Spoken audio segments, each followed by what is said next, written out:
আমি আপনাদের এখানে 7 জনকে হাজির করব যারা জীবিত আছে কিন্তু মৃত বলে ঘোষণা করা হয়েছে ফাইনাল ভোটার লিস্টে।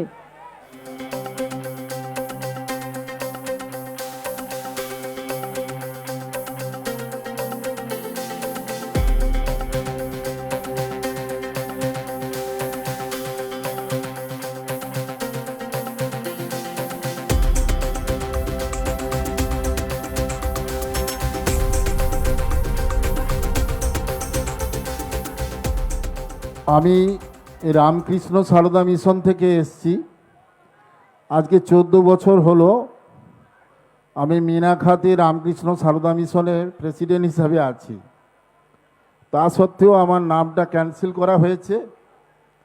আমি বেলুড় মঠের 10ম প্রেসিডেন্ট স্বামী বীরেশ্বরানন্দ, যাকে আমরা প্রভু মহারাজ বলি, তারই মন্ত্র শিষ্য। এই জন্য আজকের আমি এখানে দিদির কাছে এলাম যে এরকম যদি হতে থাকে তাহলে তো দেশের অবস্থা খুব খারাপ জায়গায় যাবে। আজকের একটু দূরে আছে, তারা আসতে পারেনি, না হলেও আমি কাল পরশু টাইমে আমি তাদের প্রেজেন্ট করব। ইভেন আমি যে রাস্তাটায় থাকি সেখানেও বেঁচে আছে, তাকে মৃত ঘোষণা করা হয়েছে। কালকে নিয়ে আসবো।